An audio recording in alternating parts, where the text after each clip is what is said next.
quando era recém-formado, estava no começo do meu ministério, eu voltei para a minha cidade natal, Catolé do Rocha, na Paraíba, fazer lá uma visita à minha igreja, à minha família. Encontrei com um amigo de tempos. Esse rapaz tinha sido membro da Igreja Congregacional de Catolé do Rocha. Ele havia saído, provocou até uma divisão na igreja, e depois ele provocou uma divisão na segunda igreja que ele dividiu, e estava com uma igreja forte. A igreja dele era uma igreja grande na cidade, é ainda grande na cidade. E a minha conversa com ele foi mais ou menos assim, foi muito rápido. Eu disse assim: olhe, Deus confiou a nós que somos pastores o cuidado do rebanho, portanto nós temos que nos esforçar para que a igreja sempre tenha o melhor. Aí ele fez assim: rapaz, de fato, nós temos nos esforçado para que a nossa igreja tenha o melhor. Por exemplo, nós compramos cadeiras novas, alcochoadas, muito bonita, com a logomarca da igreja devidamente bordada. Nós trocamos o nosso equipamento de som pelo som de excelente qualidade, de ponta, o melhor que se pode ter no Brasil. Nós refrigeramos o salão de culto e já estamos refrigerando as outras salas. Aí eu disse: que bom, meu irmão, tudo bem.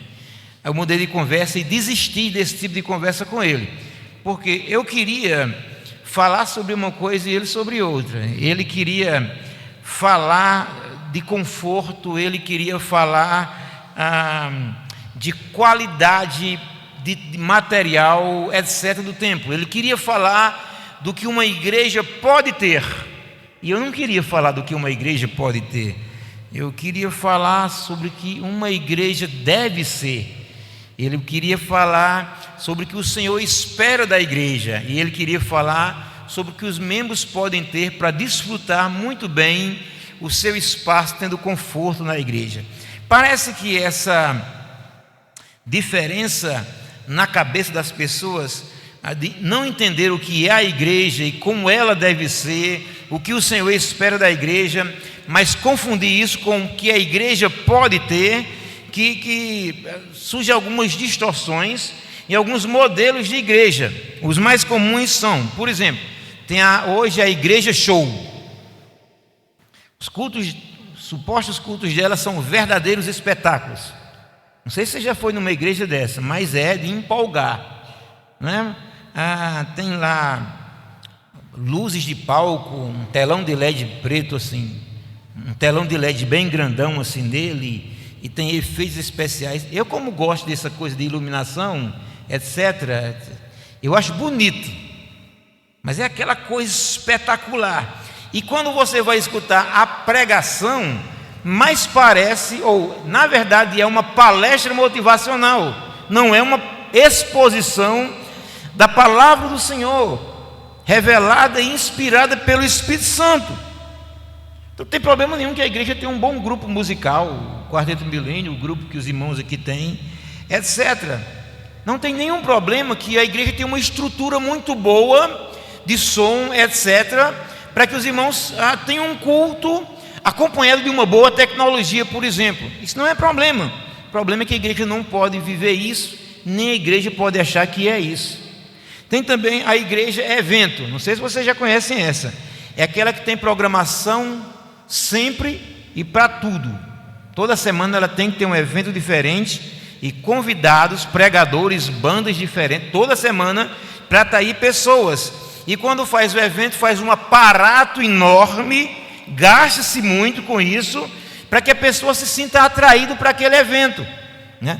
Tem igreja que faz culto até para o dia do índio, dia dos pais, dia da mãe, dia dos avós, dia do soldado, dia da tartaruga, e sai fazendo evento para que as pessoas possam vir. O problema da igreja evento é que quando ela não tem evento, ela é evento. Ela não tem sustentação, ela é leve, mas é leve demais, e ela se esvai com muita facilidade. Eu lembro de um menino, hoje pastor, né? Era membro de uma igreja nossa, e chegou um pastor lá que gosta muito de evento, e ele jogou logo um jogo de luz assim na igreja e começou a fazer movimento. Então aquela igreja encheu de uma hora para outra. E eu, no telefone com um colega, ele disse assim: eu estou preocupado no que vai acontecer quando acabar a água colorida. E a água colorida acabou. Aquele pastor não pôde ficar na igreja por motivos morais, e em menos de 6 meses a igreja perdeu mais da metade de sua membresia, porque acabou o evento, a igreja virou o vento, e o vento levou aqueles que ele tinha trazido. Não vieram pela palavra de Deus, vieram pelo evento. Tem a tal de igreja curso também, essa é muito famosa entre as igrejas tradicionais. É aquela igreja que tem curso de tudo e tem curso sempre. Curso de como aprender isso, curso bom, isso tem em todos os tipos de igreja, né? Curso de batalha espiritual, curso de escatologia, curso. Eu vi um pregador esses dias, muito conhecido no meio reformado até, não cito o nome por ética, que ele lançou um curso de como ler a Bíblia em um ano. Eu fiquei escandalizado. Um curso de como ler a Bíblia em um ano, abra a sua Bíblia e leia. Não tem como fazer um curso como ler a Bíblia em um ano. Mas o povo agora de curso. Curso é muito bom, a gente aprende muito, mas igreja não é faculdade, igreja é igreja, e igreja não vive de cultos. E tem a famosona, né, que é a famosa igreja de Nossa Senhora dos Milagres. É a igreja que ela vive de milagre, ela tem que ter milagre acontecendo todos os dias. Então tem que ter cura, tem que ter expulsão de demônios, etc. Quando eu estava fazendo trabalho missionário no sertão da Paraíba, em Riacho dos Cavalos, tinha uma igreja lá que foi fundada por um rapaz, meu primo, por sinal, igreja dessas pentecostais, né? E aí uma vez eu vi 2 membros daquela igreja conversando e não faziam cerimônia nem segredo. Eles estavam fazendo um abaixo-assinado para tirar o pastor da igreja, porque fazia já 1 mês que nenhum demônio se manifestava naquele culto. O culto estava muito ruim porque estava sem a presença do demônio. Meu Deus amado, no dia que se manifestar um demônio no meu culto, é que eu vou ficar preocupado, porque culto é lugar de manifestação da glória de Deus, e nenhum demônio está frequentando aquilo ali. E aí eles fizeram lá o abaixo-assinado e excluíram o pastor, aí depois veio o outro, e esse era o demônio. Eles queriam um demônio, vieram. Esse pastor passou lá 6 meses, roubou a igreja, levou o carro da igreja, foi embora. Finalmente eu soube que a coisa de 4 anos ele foi assassinado aqui no sertão desse de Pernambuco. Queriam tanto demônio, né? Então tem igreja que é isso, tem que ter milagre toda semana, todo culto, porque se não tiver culto, milagre o povo não vai. Claro que igreja acontece coisas maravilhosas, pessoas são restauradas, pessoas são curadas, mas isso não é igreja. Igreja não vive somente de milagres. Como alguém já disse, os milagres que nós precisamos saber para crer em Deus estão aqui nas Escrituras. Se Ele quiser fazer outros hoje, amém. Se Ele não quiser fazer nenhum, eu sei que Deus é poderoso, porque as Escrituras me dizem isso. Pronto. Então poderia citar mais algumas, mas essas provavelmente são as mais comuns e são as suficientes para que a gente entenda que as pessoas confundem, mais uma vez, repito, o que a igreja é com o que a igreja tem, o que a igreja pode ter com o que a igreja deve ser. Deus não está preocupado apenas com o que a igreja pode ter, Deus está preocupado com o que a igreja deve ser. Deus está procurando a igreja ideal. Como é essa igreja? Será que nós temos algum modelo de como é a igreja que agrada ao Senhor, a igreja ideal, a igreja conforme o padrão e o coração de Deus? Eu penso que essa igreja de Jerusalém, que é a mais primitiva de todas as igrejas primitivas, foi quando o evangelho no molde neotestamentário começou a acontecer, e essa igreja, ela fornece as características do que Deus espera de uma igreja. Eu só preciso esclarecer aos irmãos que a igreja não é um milagre do Novo Testamento, ela não nasce em Atos, né? A igreja se manifestava no Antigo Testamento no povo de Israel, assim como Israel se manifesta no Novo Testamento na igreja. Mesmo lá, mesmo no Antigo Testamento, onde o povo de Deus, a igreja do Senhor, a Assembleia do Senhor, era resumida nas fronteiras e na nacionalidade israelense, mesmo lá já se dizia que o Senhor queria um povo que fosse de todos os povos.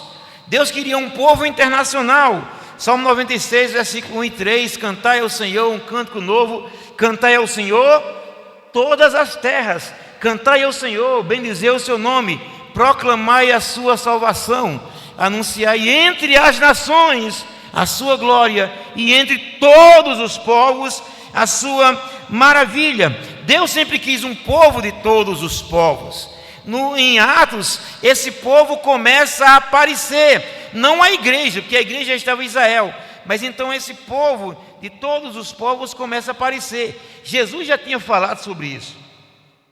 João 10,16, Jesus olha para os judeus e diz: eu ainda tenho outras ovelhas que não são desse rebanho, Israel.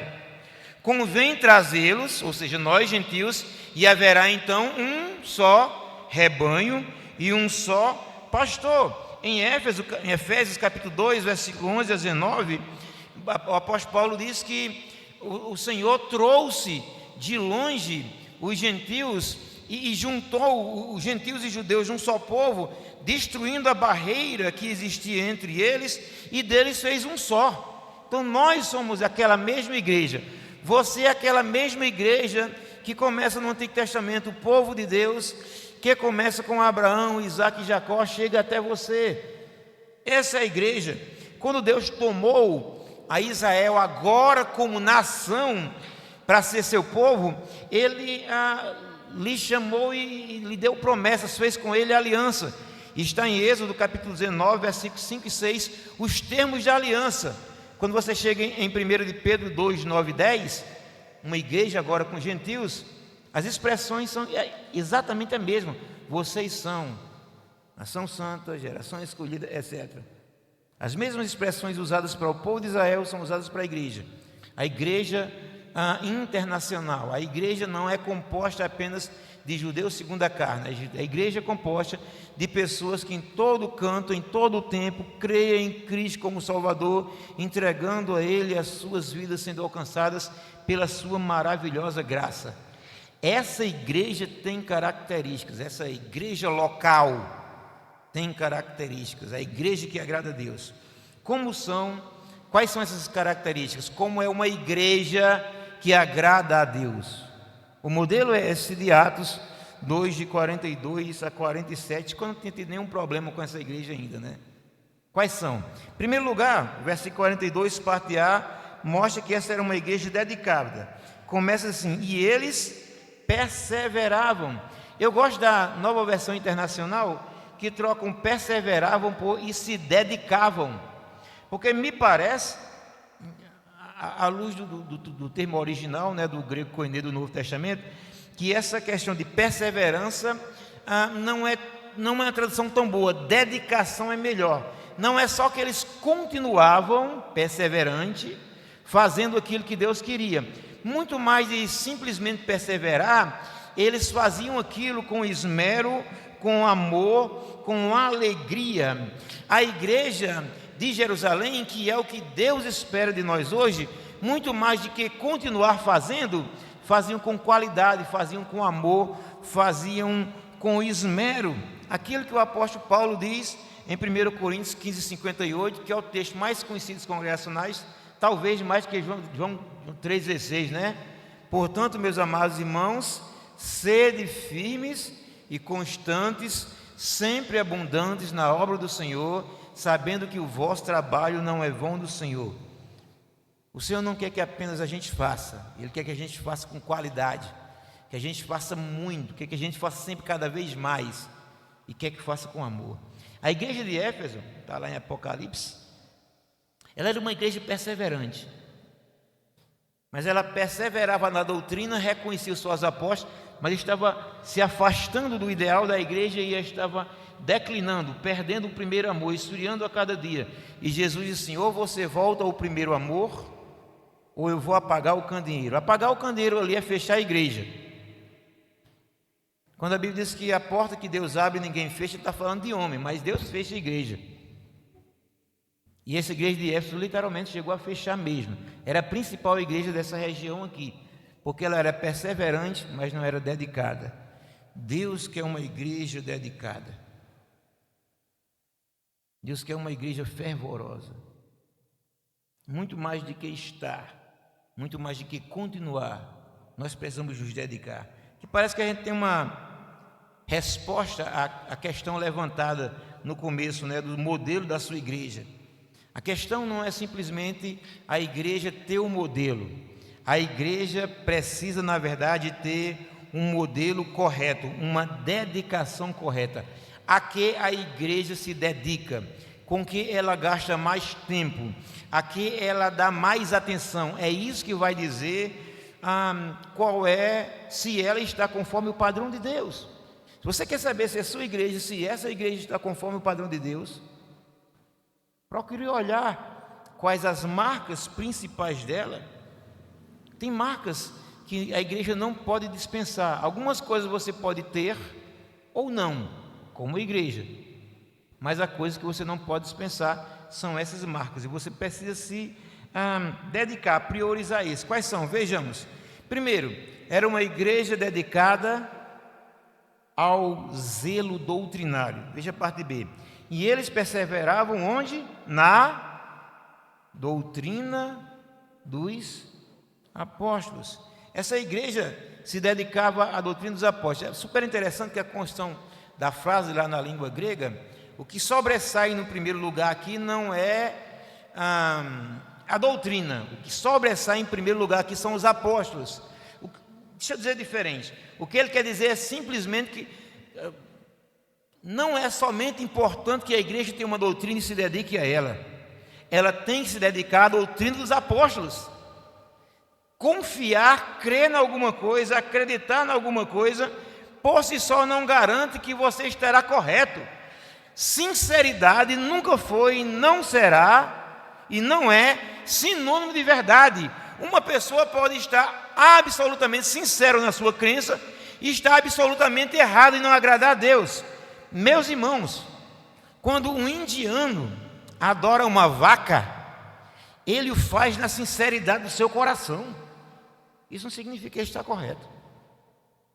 Quando alguém sobe as escadarias de uma igreja X por aí, rasgando seus joelhos, ele o faz na sinceridade do seu coração.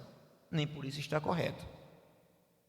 Quando alguém deixa a chave do carro e o recibo assinado, carro do ano, zero importado, nessas igrejas peça que paga que tem por aqui, porque prometeram que ele vai ganhar uma bênção, e depois ele não ganha nada, ele faz na sinceridade do seu coração, e nem por isso significa que ele está correto.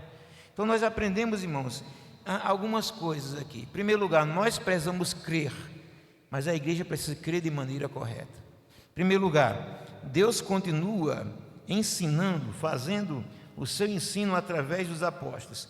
Atos capítulo 1, versículo 1 e 2 diz assim: escrevi o primeiro livro ao Teófilo, relatando todas as coisas que Jesus começou a fazer e ensinar, até o dia em que foi levado, que depois de haver dado mandamentos por intermédio do Espírito aos santos profetas, foi levado às alturas. Antes de subir ao céu, o Senhor deu a doutrina, o ensino, os mandamentos corretos, aquilo que Ele queria que a igreja cresce aos seus apóstolos. E esses mandamentos estão aqui na palavra de Deus.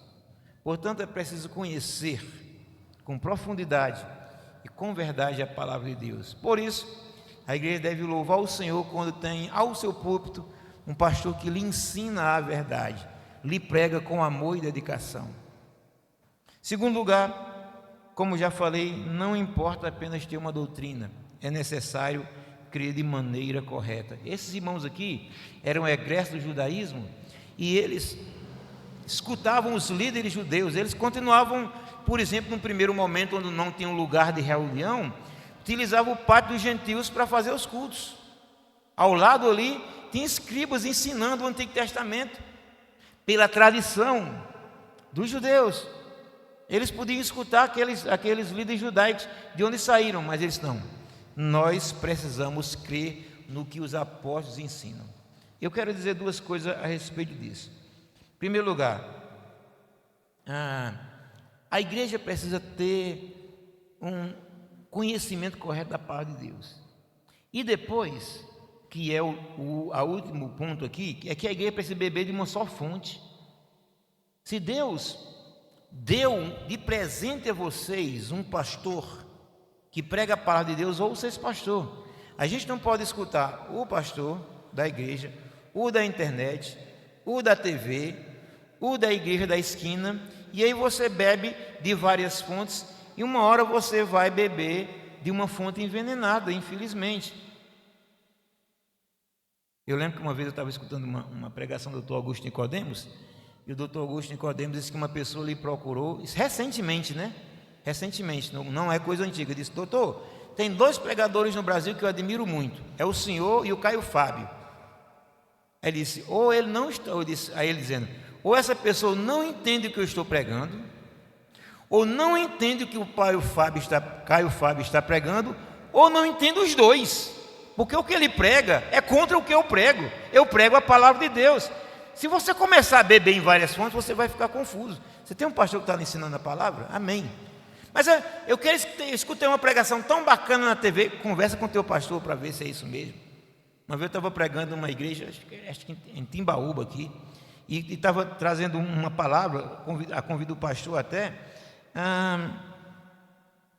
e lá no meio eu fiz um comentário sobre a interpretação de um texto, de um tema, e uma pessoa disse assim: mas o pastor ensinou diferente. Semana passada disse: eu então paro aqui, pulo para o próximo ponto e fico com o seu pastor, porque quem vai ficar com ele aqui é você, quem ora por você é ele, quem cuida de você é ele. Eu não vou ficar aqui não, então não vou deixar vocês confusos de forma nenhuma. 1 Coríntios 14, versículo 8, diz que se a trombeta dá um som incerto, ninguém vai saber se preparar para a guerra. A igreja precisa de beber de uma fonte só, de ter conhecimento sólido da palavra de Deus, ensinado, porque tem conhecimento sólido e é zeloso pela palavra de Deus. Então, em tempos assim, de tantas vozes, especialmente de vozes estranhas, se faz necessário que a igreja tenha ensino e ensinamentos sólidos. É preciso entender que a igreja pode dispensar muitas coisas, mas ela não pode dispensar a palavra de Deus e o seu ensino verdadeiro, zeloso, conforme a revelação do Espírito Santo, que aqui está. Amém. Uma igreja bem doutrinada, ela consegue ficar firme, ela consegue ficar sólida. Igreja mal ensinada, ela cai facilmente nas ciladas do inimigo e ela é levada em volta por todo o vento de doutrina. Fique firme, conheça a palavra, aprofunde-se nela, ouça o seu pastor. Depois essa é a igreja dedicada ao amor, diz que eles perseveravam na doutrina e também na comunhão. A palavra comunhão aqui é a tradução de koinonia, que é um termo bastante comum no Novo Testamento, né? Além de ser traduzido por comunhão, também é traduzido por associação, fraternidade, relacionamento íntimo, generosidade, participação, partilha, compartilhamento. Ou seja, comunhão é muito mais do que um propósito comum. Comunhão é partilhar, para além de objetivo, sentimentos também. Comunhão é partilhar até os bens, se for necessário. Comunhão não é simplesmente gostar e querer estar com alguém. Comunhão é saber que aquele irmão, aquela pessoa que eu chamo de irmão, de fato é meu irmão, né? E que eu tenho tudo em comum com ela. Expandido nos versículos 45 e 46, veja que tipo de comunhão eles tinham. Vendiam suas propriedades e bens, distribuindo o produto à medida que alguém tinha necessidade. Diariamente perseveravam unânimes no templo, partiam pão de casa em casa, tomavam suas refeições com alegria e singeleza de coração. Eles viviam e se dedicavam a essa comunhão de que forma? Primeiro, eles tinham tudo em comum. Isso não significa, pelo amor de Deus, não me entendam mal, não vou falar sobre política nem ideologia política, não me entendam mal. Se alguém partilha dessa ideologia, não é a minha e não fica com raiva de mim, mas vou falar. Como alguém diz, e é mentira, a igreja de Jerusalém nunca foi comunista. O apóstolo Pedro foi claro na conversa com Ananias e Safira: se vocês guardassem o que vocês têm para vocês, era de vocês. Ninguém era obrigado a passar escritura quando se convertia, aquilo era voluntário. Por que eles faziam aquilo? Porque era obrigado pela igreja e depois eles ficariam pobres? Não, eles faziam aquilo para socorrer. Até os bens deles eram usados, né? Eles abriam mão dos seus recursos para socorrer os irmãos. Ou seja, quando se diz que tinham tudo comum, está dizendo que a riqueza e a pobreza era comum. Se alguém era pobre, o outro seria pobre também. Mas se alguém tinha condições de suprir a pobreza do irmão, essa pobreza era suprida. Não havia necessidade na igreja, porque quando alguém tinha necessidade, alguém chegava lá e abençoava. Era assim que acontecia nessa igreja. E eu preciso ser muito sincero com vocês, meus irmãos. Tiago é muito duro conosco em relação a isso. A palavra de Deus é muito dura conosco em relação a isso, ao dizer que se você vê algum irmão necessitado e for lá na sua casa fazer aquela oração bonita e depois diz: ide em paz, fiquem aquecidos e fartos, e não derem o necessário para o seu corpo, você fez o quê?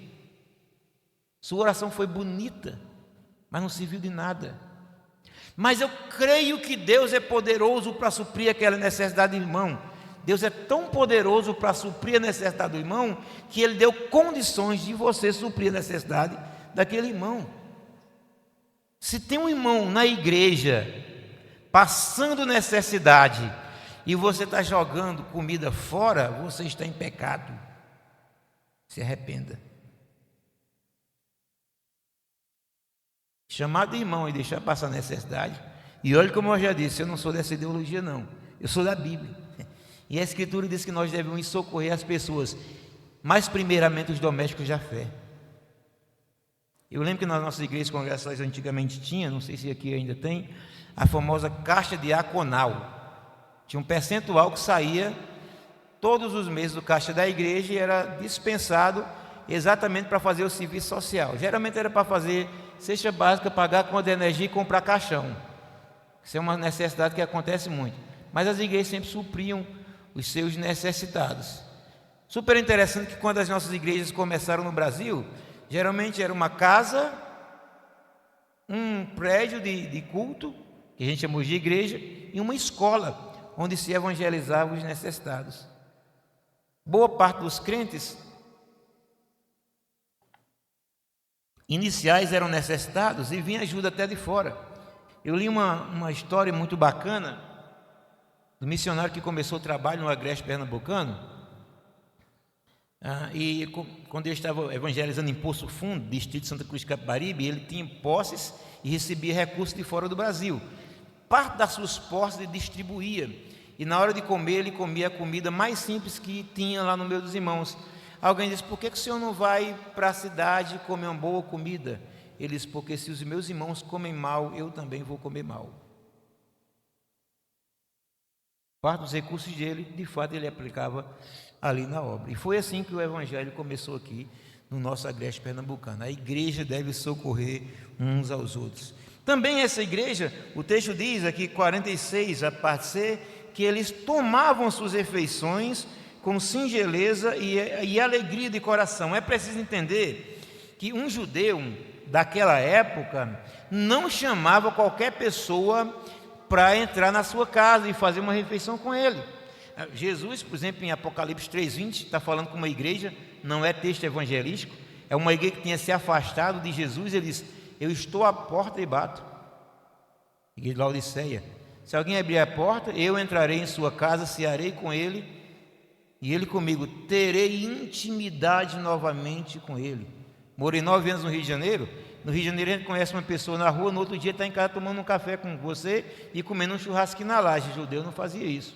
Só entrava na casa quem era considerado de extrema intimidade. Quando se diz que eles faziam refeições com alegria e singeleza de coração, de fato está dizendo que eles se sentiam irmãos de fato, tinham de fato uma relação familiar. Quando a gente se chama irmão, é isso mesmo, não pode ser pro forma. Você de fato é meu irmão, filho do mesmo Deus, lavado e remido pelo mesmo sangue. É assim que nós devemos ter. Nós devemos ser pessoas que se amam, que caminham junto, que têm laços fortes, para além de ser membros de uma igreja, laços fortes do amor de Cristo, no vínculo da perfeição que é dada pelo Espírito. Além disso, também o versículo 42 diz que eles partiam o pão de casa em casa, o que é repetido 47. Partir o pão aqui não é a mesma coisa de fazer refeição. Note que eles faziam refeições e partiam pão. Partir o pão aqui é a expressão conhecida do Novo Testamento para a ceia do Senhor. 1 Coríntios capítulo 11, versículo 24. O apóstolo Paulo fala de partir o pão. De fato, quando a igreja começou, em todos os cultos havia a ceia do Senhor, até nos cultos dos lares.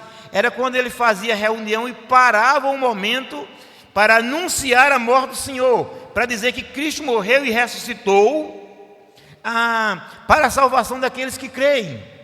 Isso era partir o pão, era celebrar. Isso aqui era um momento de comunhão, porque está falando de culto. Onde é que a gente celebra a ceia do Senhor? Onde é que eles celebravam? No culto. Essa era uma igreja que gostava de estar junto, gostava de cultuar junto, gostava de adorar o Senhor junto. Eu gosto de brincar de maneira muito séria dizendo: se você não gosta de culto, pode ir para o inferno, porque céu vai ser um culto eterno. Tem irmão que aparece na igreja de vez em quando porque não gosta do culto. O problema é seu, o culto não é para você. O culto é para Jesus. Se você não gosta de culto, eu não gosto de culto, aquela coisa monótona, chata, e aquele papo antiquado. Certo, o inferno é um lugar ideal para você. Céu é culto constante ao Senhor. Igreja gosta de culto. Deus nos quer assim, amando um ao outro, socorrendo um ao outro, tendo íntima comunhão um com o outro, reunido como corpo para celebração espiritual e efusiva, mas também para a evangelização, porque quando eles partiam o pão, eles diziam que Cristo morreu, que Cristo ressuscitou. Deus quer uma igreja que tenha comunhão, que tenha fervor e que evangelize aos perdidos. Uma igreja ideal pode faltar muita coisa, não falta a pregação da palavra de Deus. Numa igreja ideal pode faltar muita coisa, mas numa igreja ideal não falta o amor de Cristo que nos une e que nos leva ao outro. Por último, essa também era uma igreja dedicada à oração. Eles se dedicavam à doutrina dos apóstolos, 42, à comunhão, partir do pão e às orações. Última característica dessa igreja, apresentada no versículo 42, é que ela era uma igreja que orava.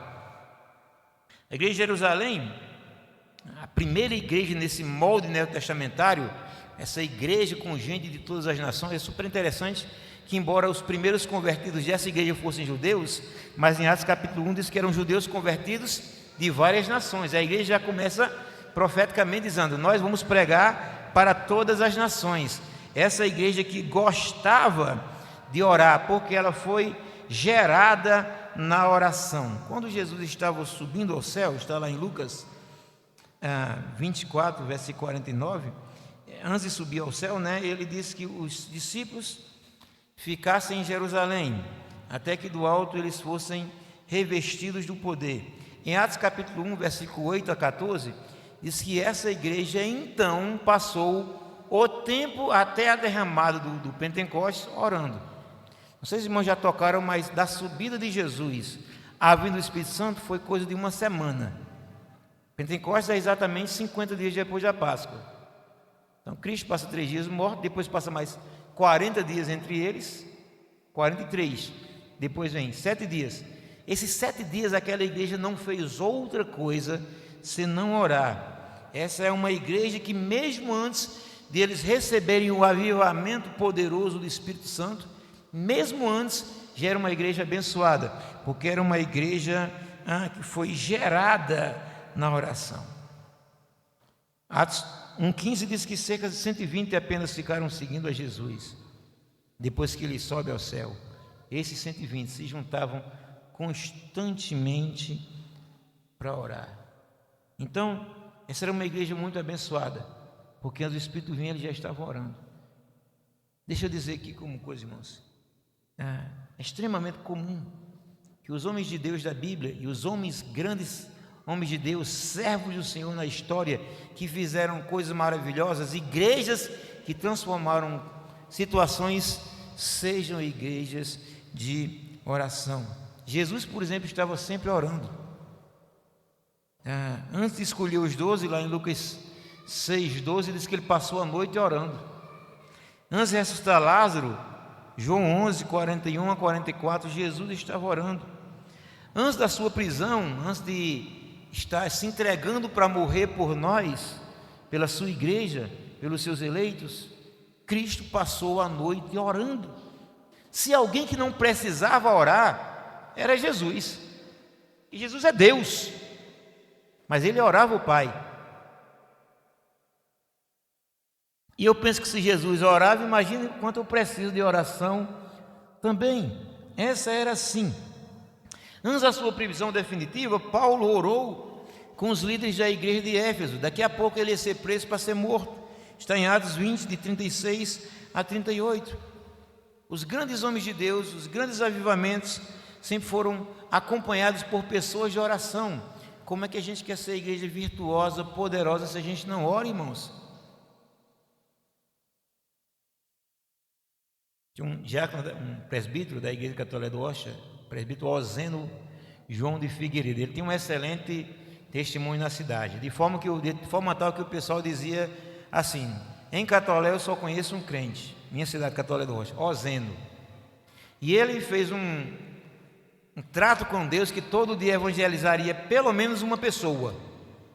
Ele era sapateiro, quando ele fechava a sapataria, ele botava um banquinho, botava uma pessoa. Quando alguém passava e sentava no banquinho, ele evangelizava. Então, sempre estava evangelizando. E aí uma vez a gente estava no culto de jovens, chamou o Oseno para pregar, né? Aí ele abriu o Romanos 2, nenhuma condenação há para os que estão em Cristo Jesus. Irmãos, não tem mais o que dizer aqui não. Está aqui, olha. Nenhuma condenação há para os que estão em Cristo Jesus. Eu vou dizer mais o que aqui? Quem crê em Cristo não tem mais condenação. Pronto. Simplesmente assim. E gente se convertia, irmãos. Uma vez eu peguei um livro de sermões que me deram de Spurgeon. O tema do livro é Spurgeon ainda fala. Eu comecei a ler o livro de Spurgeon. Que pregação água com açúcar danada de Spurgeon. Isso aqui qualquer pessoa prega. E é uma coisa bem simples. Mas a história conta, não sei se é real, mas deve ser, que Spurgeon uma vez deixou rascunhado num papel de pão um sermão de domingo à noite, foi sair para fazer uma visita a um gabinete. Quando voltou, a empregada dele leu e se converteu. Diz que ele foi testar o acústico do auditório, chegou no meio do auditório e gritou: eis o Cordeiro de Deus que tira o pecado do mundo. O cara estava trabalhando lá numa parede e se converteu. Uma vez eu comecei a escutar as pregações de Billy Graham e disse: eu prego melhor do que Billy Graham. E prego mesmo. Estou brincando não, eu prego melhor do que Billy Graham, até do que Spurgeon. E por que não acontece tanta coisa maravilhosa como acontece nas pregações, como aconteceu nas pregações de Spurgeon, de Billy Graham, ou de seu Oseno, que nem pregava? Aquele povo gastava tempo da sua vida em oração. Aquele povo tinha um sazon que eu não tenho. Então eu pesquiso, faço exegese grego e hebraico, conheço as regras da homilética, passei a minha vida toda ensinando homilética, hermenêutica, interpretação da Bíblia, oratória, tudo isso. Eu preciso orar mais. Então nós temos o AFES, nós temos ministérios disso, aquilo, outro, nosso templo é bonito, a plástica da pregação é bacana, os nossos ministérios têm movimento. E por que é que está tardando vir o avivamento e pessoas a se entregarem a Jesus através de nós? Porque está faltando a gente orar. Os 12 iniciais e essa igreja aqui não tinha nada, irmãos. Esse povo aqui nem templo tinha. Tinha nada, não tinha canal do YouTube, não tinha templo, não tinha microfone, não tinha nada, absolutamente nada, porque eles tinham um bocado de judeus perseguindo eles, seus colegas, seus patrícios que não gostavam deles, perseguiam, tinham nada. John Wesley foi expulso dos templos e começou a pregar no meio da rua, tinha nada. O que aqueles homens tinham? Eles tinham o poder de Deus, porque eles oravam. Quando a gente parar de se preocupar com o que a gente não tem, quando a gente parar de se preocupar com tanta estrutura e passar a orar mais, Deus vai nos abençoar mais. Então, numa igreja ideal que agrada a Deus, pode faltar muita coisa, só não falta oração. Meus irmãos, a igreja ideal então é aquela que se dedica a esses pontos: a zelo doutrinário, amor e oração, Pode ter outras características, pode ter outras coisas, mas esses não podem faltar. A pergunta que faço a título de conclusão é: nós queremos apenas ser igreja grande ou nós queremos, acima de tudo, ser igreja que agrade a Deus?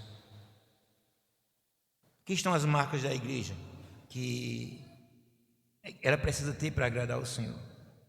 Super interessante que essas ações trouxeram resultados. Versículo 43 diz que havia temor. 46, 43, parte A, né? Diz que em cada alma havia temor. Aqueles, uma vez me perguntaram o que era temor. Aí eu não soube explicar à luz da exegese e me lembrei de como era a criação dos pais antigamente. Você entender o que é temor, lembra como era que os filhos tratavam os pais antigamente. Como era? Papai era figura impoluta. Filho nem levantava a voz para papai. Sim ou não é? Papai comandava com o olho. Quando o menino fazia alguma coisa errada, papai nem levantava a voz. Dizia a mamãe: seu filho está fazendo coisa errada, resolva. Aí mamãe pegava o menino e levava para o quarto. E aí era o problema, né? Eu que o diga. Então papai era aquela figura que a gente amava, reverenciava, mas tinha aquele medinho, porque sabia que se a gente desse bobeira, papai conversava com mamãe. Temor é isso. É um amor reverente, com assim uma pitadinha de medo, porque esse Deus a quem amamos, adoramos, também nos disciplina. Em cada alma havia temor. O povo amava a Deus, o povo adorava a Deus e o povo temia o pecado. Deus também operava maravilhas, diz o versículo 43, a parte B. Versículo 47, parte A, diz que aquela igreja caiu nas graças do povo. O povo falava bem daquela igreja, o povo queria ser daquela igreja. E o 47, parte B, finalmente diz que o Senhor começou a acrescentar pessoas àquela igreja. O povo começou a correr para ela. Então nós precisamos crer que o Senhor fará e continuará fazendo isso em nós hoje, no seu povo. Eu creio. Eu tenho orado e vou orar mais ainda, porque eu aguardo sim uma visitação de avivamento do Senhor sobre o seu povo, sobre a sua igreja ideal, a igreja que o Senhor quer. Você também crê nisso? Que o Senhor, por sua graça, nos abençoe.